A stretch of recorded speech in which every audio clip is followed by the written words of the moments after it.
Industry and the peerage. We have already referred to some illustrious commoners raised from humbler to elevated positions by the power of application and industry. And we might point to even the peerage itself as affording equally instructive expulse.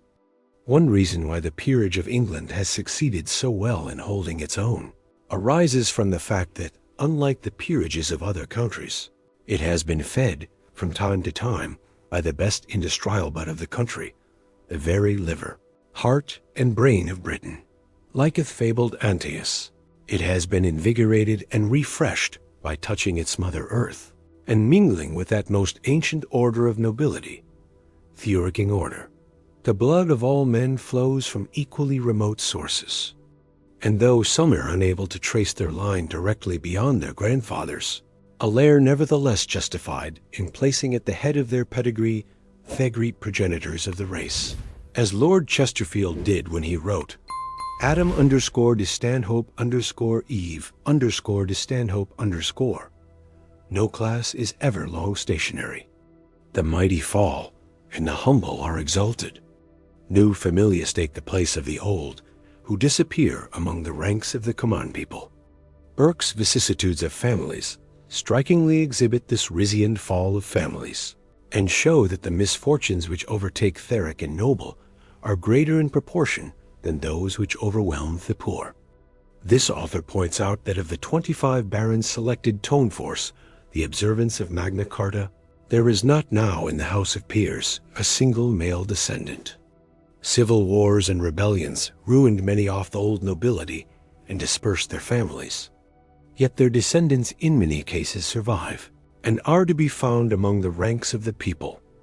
Fuller wrote in his Worthies that some who justly hold the service of Bohans, Mortimers, and Plantagenets are hid in the heap of common men.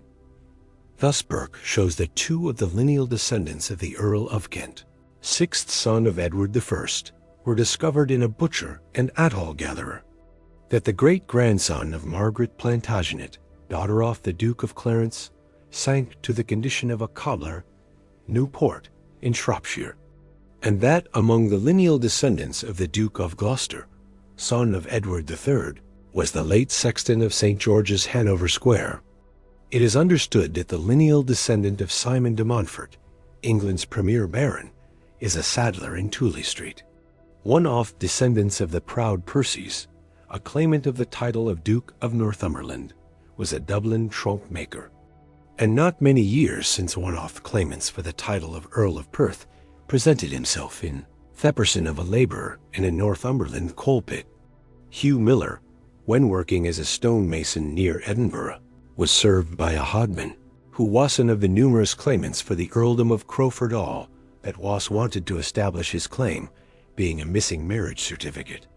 And while the work was going on, the cry resounded from the walls many times in the day of John Earl Crowford, bring us anither hod o' lime. One of Oliver Cromwell's great-grandsons was a grocer on Snow Hill, and others of his descendants died in great poverty. Many barons of proud names and titles have perished, like the sloth, upon their family tree after eating up all the leaves, while others have been overtaken by adversities which they have been unable to retrieve, and sunk at last into poverty and obscurity. Such are the mutabilities of rank and fortune. The great bulk of our peerage is comparatively modern, so far as titles go, but it is not the less noble that it has been recruited to so large an extent from the ranks of honorable industry. In olden times, the wealth and commerce of London, conducted as it was by energetic and enterprising men, was a prolific source of peerages. Thus, the earldom of Cornwallis was founded by Thomas Cornwallis, the Cheapside merchant, that of Essex by William Capel, the draper, and that of Craven by William Craven, the merchant tailor.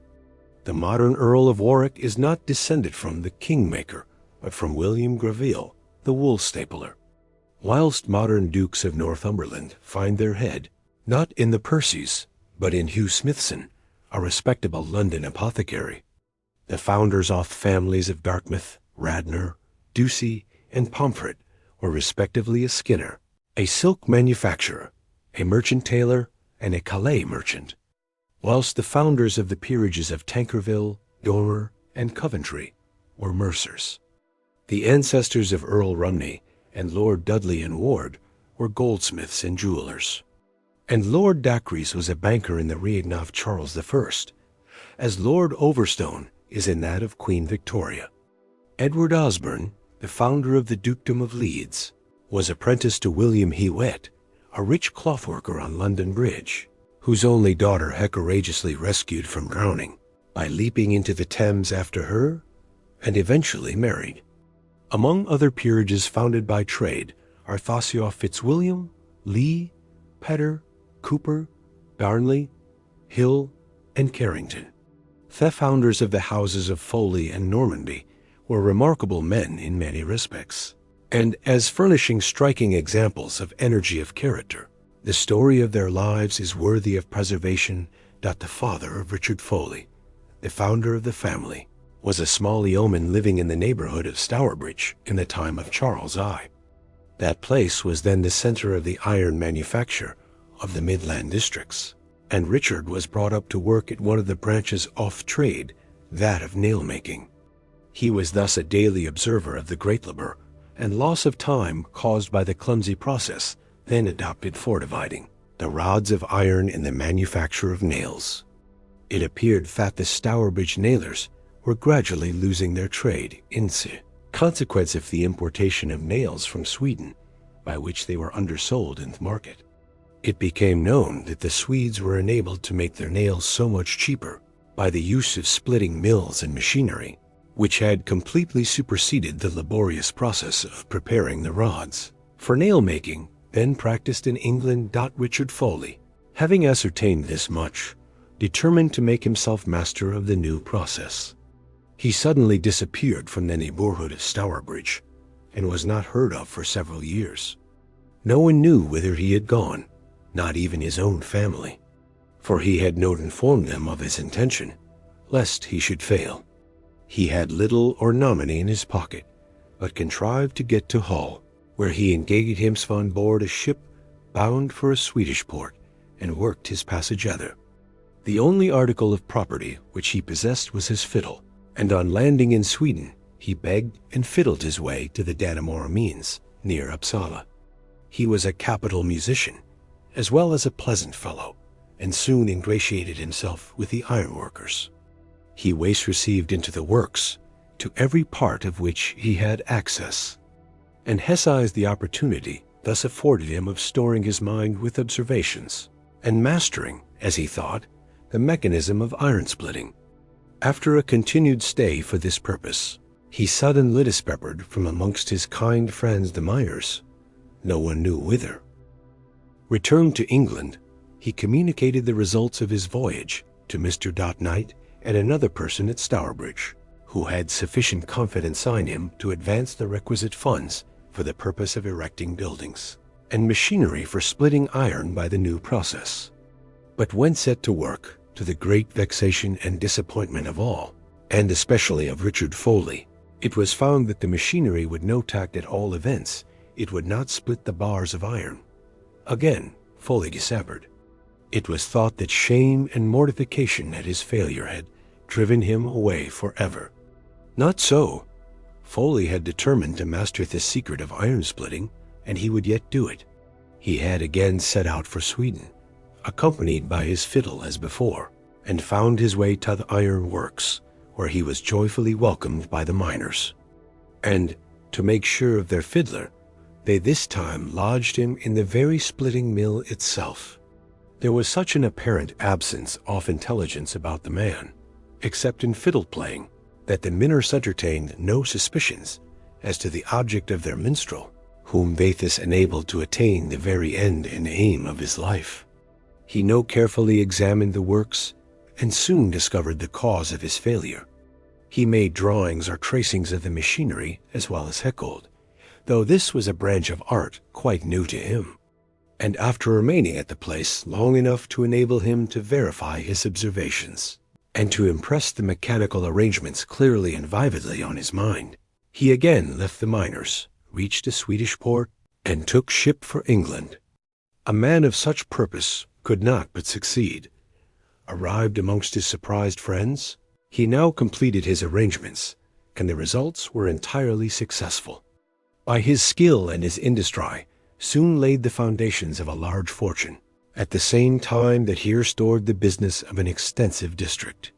He himself continued, during his life, to carry on his trade, aiding and encouraging all works of benevolence in his neighborhood. He founded and endowed a school at Stourbridge, and his son Thomas, a great benefactor of Kidderminster, who was High Sheriff of Worcestershire in the time of the Rump, founded and endowed an hospital, still in existence, for the free education of children at Old Swinford. All the early Foleys were Puritans. Richard Baxter seems to have been on familiar and intimate terms with various members of the family, and makes frequent mention of them in his Life and Times. Thomas Foley, when appointed High Sheriff of the county, requested Baxter to preach the customary sermon before him. And Baxter in his life speaks of him as of so just and blameless dealing, that all men he ever had to do with magnified his great integrity and honesty, which were questioned by none. The family was ennobled in the reign of Charles II. William Phipps, the founder of the Mulgrave or Normanby family, was a Manquite as remarkable in his way as Richard Foley. His father was a gunsmith, a robust Englishman settled at Woolwich, in Maine, then forming part of our English colonies in America. He was born in 1651, one of a family of not fewer than 26 children, of whom 21 Warrisons, whose only fortune lay in their stout hearts and strong arms. William seems to have had a dash of the Danish sea blood in his veins, and did not take kindly to the quiet life of a shepherd in which he spent his early years. By nature bold and adventurous, he longed to become a sailor and roam through the world. He sought to join some ship, but not being able to find one, he apprenticed himself to a shipbuilder, with whom he thoroughly learnt his trade, acquiring the arts of reading and writing during his leisure hours. Having completed his apprenticeship, removed to Boston, he wooed and married a widow of some means, after which he set up a little shipbuilding yard of his own, built a ship, and putting to sea in her, he engaged in the lumber trade, which he carried on in a plodding and laborious way for the space of about 10 years. It happened that one day, whilst passing through the crooked streets of old Boston, he overheard some sailors talking to each other of a wreck which had just taken place off the Bahamas, that of a Spanish ship supposed to have much money on board. His adventurous spirit was at once kindled, and getting together a likely crew without loss of time, he set sail for the Bahamas. The wreck being well inshore, he easily found it, and succeeded in recovering a great deal of its cargo, but very little money, and the result was that he barely defrayed his expenses. His success had been such, however, as to stimulate his enterprising spirit, and when he was told of another and far more richly laden vessel which had been wrecked near Port de la Plata more than half a century before, he forthwith formed the resolution of raising the wreck, or at all events of fishing up the treasure. Being too poor, however, to undertake such an enterprise without powerful help, he set sail for England in the hope that he might there obtain it. The fame of his success in raising the wreck off the Bahamas had already pleased him. He applied direct to the government. By his urgent enthusiasm, he succeeded in overcoming the usual inertia of a fisherman's, and Charles II eventually placed at his disposal the Rose Algier, a ship of 18 guns and 95 men, appointing him to chief command. Phipps then set sail to find the Spanish ship and fish up the treasure. He reached the coast of Hispaniola in safety, but how to find the sunken ship was the great difficulty. The fact of the wreck was more than 50 years old, and Phipps had only the traditionary rumors of the event to work upon. There was a wide coast to explore, and an outspread ocean without any trace whatever of the argosy which lay somewhere at its bottom. But the man was stout in heart and full of hope. He set his seamen to work to drag along the coast, and for weeks they went on fishing up seaweed, shingle, and bits of rock. No occupation could bear more trying to seamen, and they began to grumble one to another, and to whisper that the man in command had brought them on a fool's errand. At length the murmurers gained head, and the men broke into open mutiny. A body of them rushed one day on to the quarterdeck, and demanded that the voyage should be relinquished. Phipps, however, was not a man to be intimidated. He seized the ringleaders, and sent the others back to their duty. It became necessary to bring the ship to anchor close to a small island for the purpose of repairs. And to lighten her, the chief part off stores was landed. Discontent still increasing amongst the crew, a new plot was laid amongst the men on shore to seize the ship, throw Phipps overboard, and start on a piratical cruise against the Spaniards in the South Seas. But it was necessary to secure the services of the chief ship carpenter, who was consequently made privy to the pilot. This man proved faithful, and at once told the captain of his danger, summoning about him those whom he knew to be loyal. Phipps had the ship's guns loaded, which commanded the shore, and ordered the bridge communicating with the vessel to be drawn up. When the mutineers met of their appearance, the captain hailed them, and told the men he would fire upon them if they approached the stores, still on land, when they drew back. On which Phipps had the stores reshipped under cover of his guns. The mutineers, fearful of being left upon the barren island, threw down their arms and implored to be permitted to return to their duty. Their request was granted, and suitable precautions were taken against future mischief. Phipps, however, took the first opportunity of landing the mutinous part of the crew and engaging other men in their places. But by the time that he could again proceed actively with his explorations, he found it absolutely necessary to proceed to England for the purpose of ferrying the ship. He had now, however, gained more precise information as to the spot where the Spanish treasure ship had sunk, and, though aside baffled, he was more confident than ever of the eventual success of his enterprise. Returned to London, Phipps reported the result of his voyage to the Admiralty, who professed to be pleased with his exertions. But he had been unsuccessful, and they would not entrust him with another kingship. James II was now on the throne, and the government was in trouble. So Phipps and his golden project appealed to them in vain. Henniks tried to raise the requisite means by a public subscription. At first he was laughed at, but his ceaseless importunity at length prevailed, and after 4 years, dinning of his project into the ears of great and influential, during which time he lived in poverty, he at length succeeded. A company was formed in 20 shares, the Duke of Albemarle, son of General Monk, taking the chief interest in it, and subscribing the principal part of the necessary fund for the prosecution of the enterprise. Like Foley, Phipps proved more fortunate in his second voyage than in his first. The ship arrived without accident at Port de la Plata, in the neighborhood of the reef of rocks supposed to have been the scene of PEERAGE. His first object was to build a stout boat capable of carrying 8 or 10 oars, in constructing which Phipps used the adze himself. It is also said that he constructed a machine for the purpose of exploring the bottom of the sea, similar to what is now known as the diving bell. Such a machine was found referred to in books, but Phipps knew little of books and may be said to have reinvented the apparatus for his own use.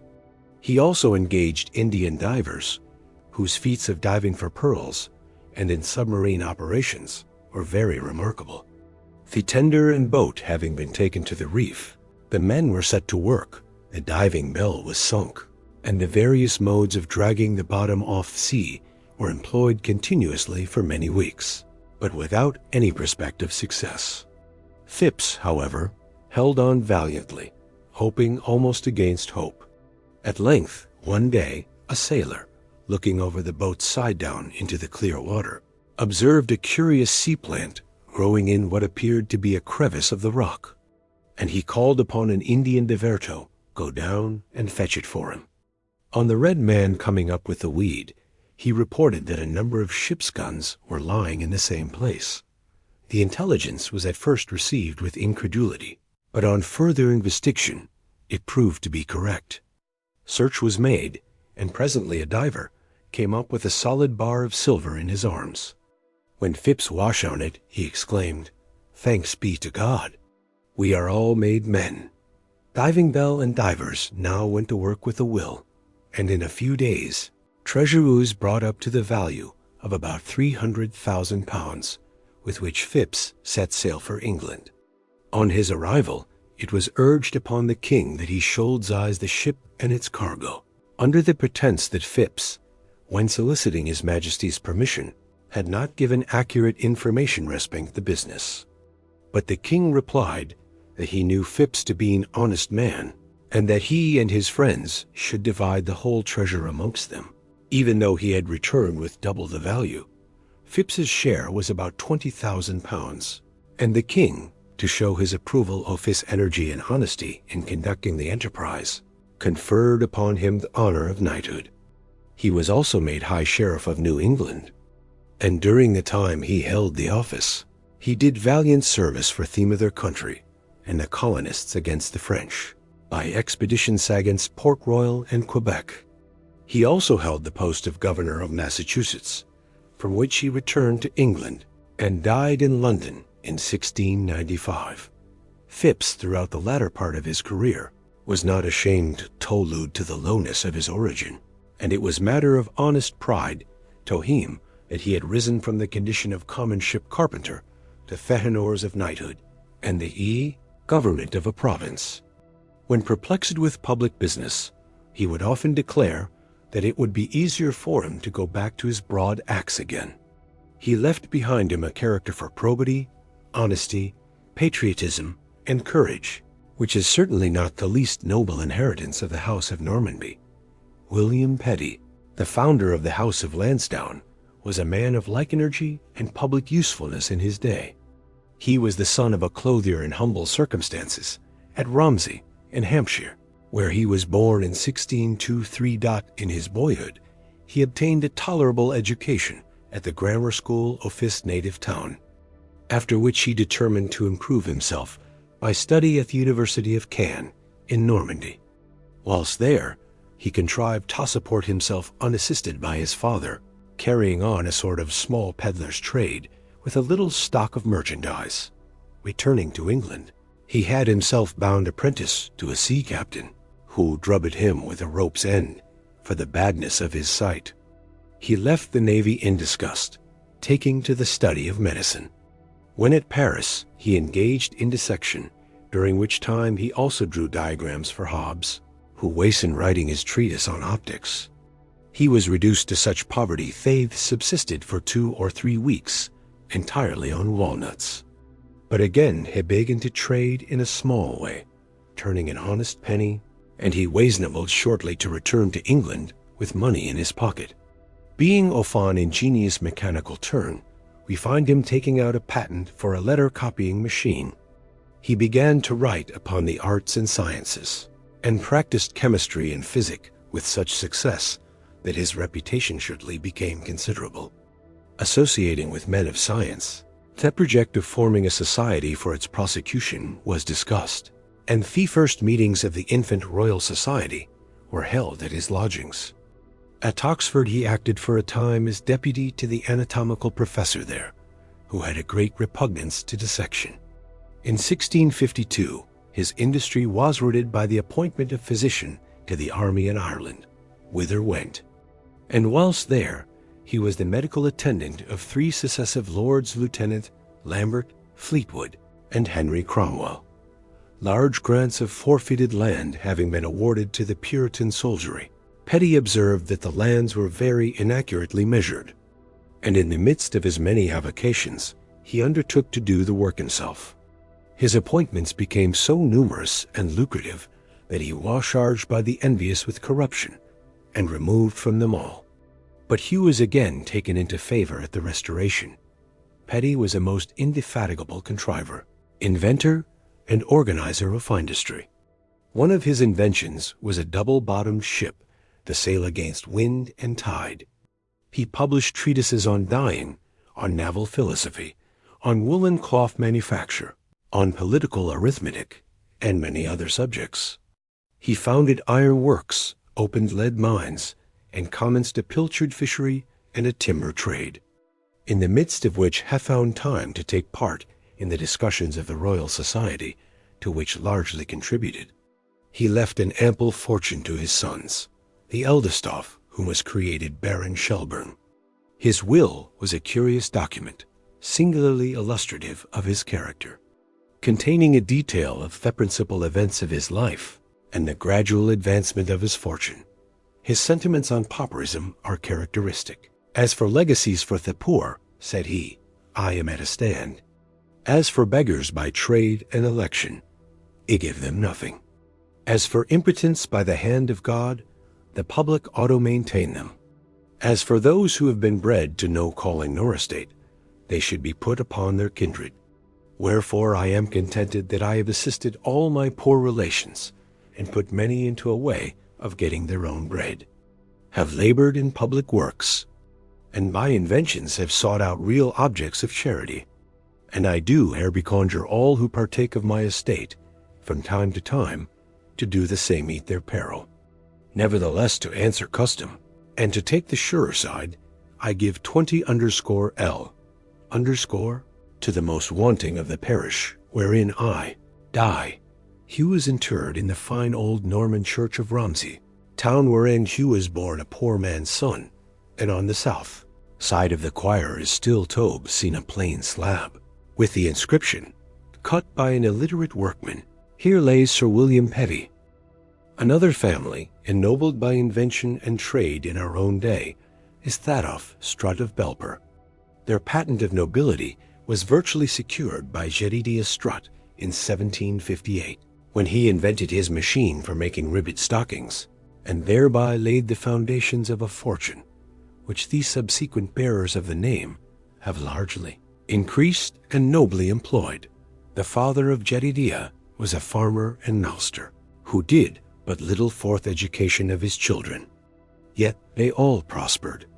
Jedediah was Theskin's son, and when a boy assisted his father in the work of the farm dot, at an early age he exhibited a taste for mechanics, and introduced virile improvements in the rude agricultural implements of the period.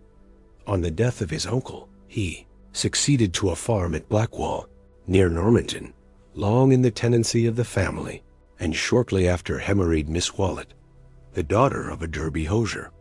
Having learned from his wife's brother that various unsuccessful attempts had been made to manufacture ribbed stockings, he proceeded to study the subject with a view to effect what others had failed in accomplishing. He accordingly obtained the stocking frame, and after mastering its construction and mode of action, he proceeded to introduce new combinations, by means of which succeeded in effecting a variation in the plain looped work of Thefram, and was thereby enabled to turn out ribbed hosiery. Having secured a patent for the improved machine, he removed to Derby, and there entered largely on the manufacture of ribbed stockings, in which he was very successful. He afterwards joined Arkwright, of the merits of whose invention he fully satisfied himself, and found the means of securing his patent, as well as erecting a large cotton mill at Cranford, in Derbyshire. After the expiry of the partnership with Arkwright, the Strutts erected extensive cotton mills at Milford, near Belper, which worthily gives its title to the present head of the family. The sons of the founder were, like their father, distinguished for their mechanical ability. Thus William Strutt, the eldest, is said to have invented a self-acting mule, the success of which was only prevented by the mechanical skill of that day being unequal to its manufacture. Edward, the son of William, was a man of eminent mechanical genius. Having early discovered the principle of suspension wheels for carriages, he had a wheelbarrow and 2 carts made on the principle, which were used on his farm near Belper. It may be added that the Strutts have throughout been distinguished for their noble employment of the wealth which their industry and skill have brought them, that they have sought in all ways to improve the moral and social condition of the workpeople in their employment, and that they have been liberal donors in every good cause of which the presentation, by Mr. Joseph Strutt, of the beautiful park or arboretum at Derby, as a gift to the townspeople forever, affords only one of many illustrations.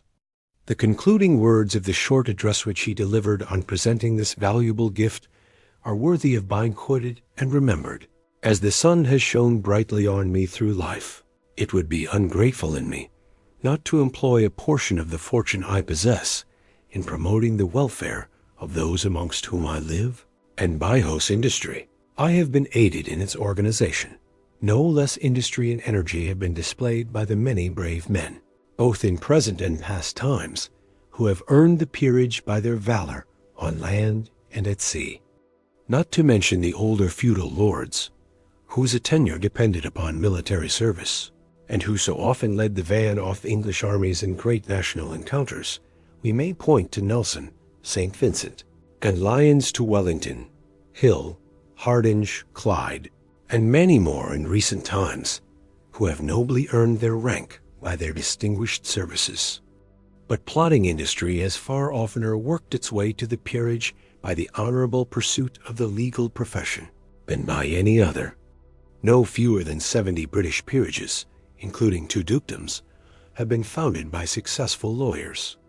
Mansfield and Erskine were, it is true, of noble family, but the latter used to thank God fat out of his own family he did not know a lord. 216. The others were, for the most part, the sons of attorneys, grocers, clergymen, merchants, and hard-working members of the middle class.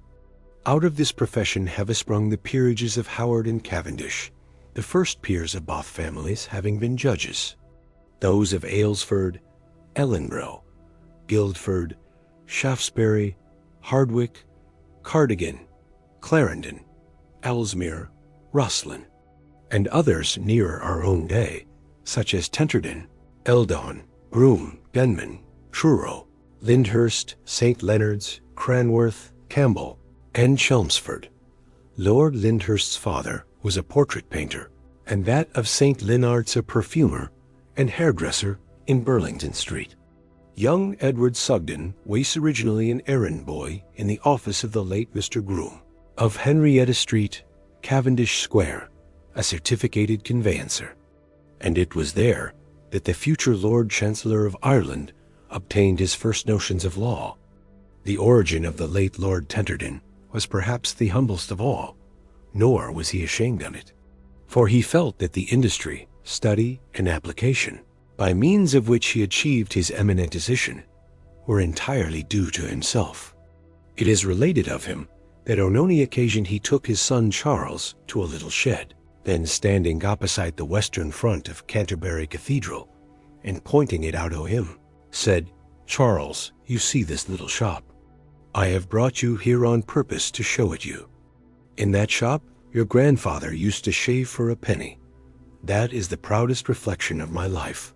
When a boy, Lord Tenterden was a singer in the cathedral, and it is a curious circumstance that his destination in life was changed by a disappointment.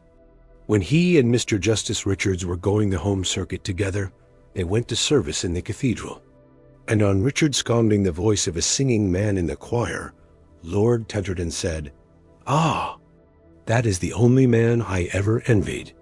When at school in this town, were candidates for a chorister's place, and he obtained it.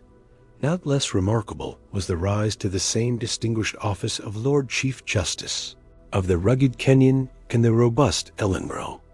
Nor was a less notable man who recently held the same office, the astute Lord Campbell, late Lord Chancellor of England, son of a parish minister in Fifeshire. For many years he worked hard as a reporter for the press, while diligently preparing himself for the practice of his profession. It is said of him that at the beginning of his career he was accustomed to walk from county town to county town when on circuit, being as yet too poor to afford the luxury of posting. But step by step he rose slowly but surely to that eminence and distinction which ever follow a career of industry, honorably and energetically pursued, in the legal as in every other profession. There have been other illustrious instances of lords, chancellors, who have plodded up the steep of fame and honor with equal energy and success. The career of the late Lord Eldon is perhaps one of the most remarkable expels.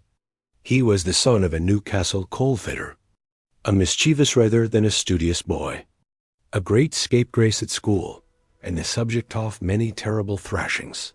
For orchard robbing was one of the favorite exploits of the future Lord Chancellor. His father first thought of putting him apprentice to a grocer, and afterwards had almost made up his mind to bring him up to his own trade of a coal-fitter. But by this time his eldest son William, afterwards Lord Stawell, who had gained a scholarship at Oxford, wrote to his father, "Send Jack up to me. I can do better for him."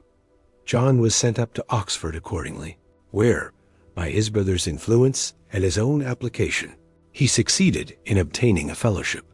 But when at home during the vacation, he was sound fortunate, or rather so fortunate, as the issue proved, as to fall in love. And running across the border with his eloped bride, he married, and as his friends thought, ruined himself for life. He had neither house nor home when he married, and had not yet earned a penny. He lost this fellowship, and at the same time shut himself out from preferment in the church, for which he had been destined. He accordingly turned his attention to the study of the law. To a friend he wrote, "I have married richly, but it is my determination to work hard to provide for the woman I love." John Scott came up to London and took a small house in Cursitor Lane, where he settled down to the study of the law. He worked with great diligence and resolution, rising at 4 every morning and studying till it at night, binding a wet towel round his head to keep himself awake. Too poor to study under a special pleader, he copied out 3 folio volumes from a manuscript collection of precedents.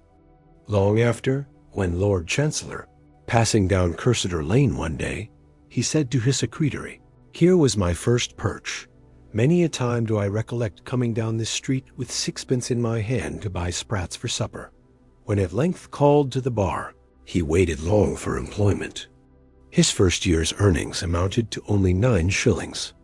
For 4 years he assiduously attended the London courts and the Northern Circuit, with little better success. Even in his native town, he seldom had other than pauper cases to defend. The results were indeed so discouraging that he had almost determined to relinquish his chance of London business and settle down in some provincial town as a country barrister. His brother William wrote home, "Business is dull with poor Jack, very dull indeed." But as he had escaped being a grocer, a coal-fitter, and a country parsonso, did he also escape being a country lawyer. An opportunity at length occurred which enabled John Scott to exhibit the large legal knowledge which he had so laboriously acquired. In a case in which he was engaged, he urged a legal point against the wishes both of the attorney and client who employed him. The Master of the Rolls decided against him, but on an appeal to the House of Lords, Lord Thurlow reversed the decision on the very point that Scott had urged. On leaving the House that day, a solicitor tapped him on the shoulder and said, "Young man, your bread and butter's cut for life," and the prophecy proved a true one. Lord Mansfield used to say that he knew no interval between no business and 3000_L_ a year, and Scott might have told Theesam's story. For so rapid was his progress that in 1783, when only 32, he was appointed King's Counsel, was at the head of the Northern Circuit, and sat in Parliament for the borough of Weobley. It was in the dull but unflinching drudgery of the early part of his career that he laid the foundation of his future success. He won his spurs by perseverance, knowledge, and ability, diligently cultivated. He was successively appointed to the offices of Solicitor and Attorney General, and rose steadily upwards to the highest office that the Crown had to bestow, that of Lord Chancellor of England, which he held for a quarter of a century. Henry Bickersteth was the son of a surgeon at Kirkby Lonsdale, in Westmoreland, and was himself educated to that profession. As a student at Edinburgh, he distinguished himself by the steadiness with which he worked, and the application which he devoted to the science of medicine. returned to Kirkby Lonsdale. He took an active part in his father's practice, but he had no liking for the profession and grew discontented with the obscurity of a country town. He went on, nevertheless, diligently improving himself, and engaged on speculations in the higher branches of physiology. In conformity with his own wish, his father consented to send him to Cambridge, where it was his intention to take a medical degree with the view of practicing in the metropolis. Close application to his studies, however, threw him out of health, and with a view to re-establishing his strength, he accepted the appointment of traveling physician to Lord Oxford. While abroad he mastered Italian and acquired a great admiration for Italian literature, but no greater liking for medicine than before. On the contrary, he determined to abandon it. But returning to Cambridge, he took his degree, and that he worked hard may be inferred from the fact that he was senior wrangler officier. Disappointed in his desire to enter the army, he turned to Theber and entered a student of the Inner Temple.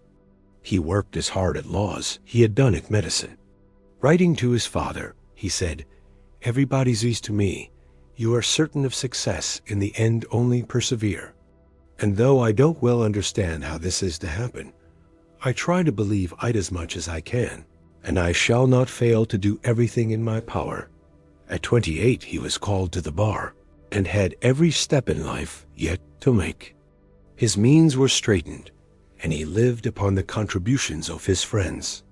For years he studied and waited. Still no business came. He stinted himself in recreation, in clothes, and even in the necessaries of life, struggling on indefatigably through all. Writing home, he confessed that he hardly knew how he should be able to struggle on till he had fair time and opportunity to establish himself. After 3 years waiting, still without success, he wrote to his friends that rather than be a burden upon them longer, he was willing to give the matter up and return to Cambridge, where he was sure of support and some profit. The friends at home sent him another small remittance, and had persevered. Business gradually came in. Acquitting himself creditably in small matters, he was at length entrusted with cases of greater importance.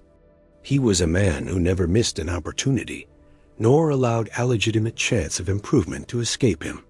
His unflinching industry soon began to tell upon his fortunes.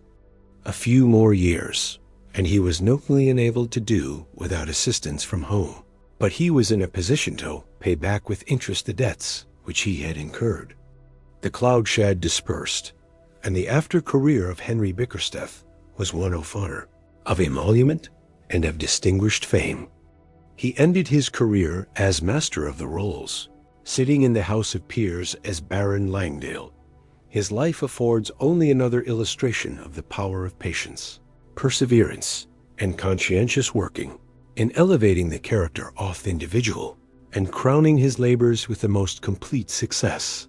Such are a few of the distinguished men who have honorably worked their way to the highest position and won the richest rewards of their profession by the diligent exercise of qualities in many respects of an ordinary character, but made potent by the force of application and industry. But seek first the kingdom of God and his righteousness, and all these things shall be added to you. Matthew 6:33. May the Lord bless you and guide you in every good work.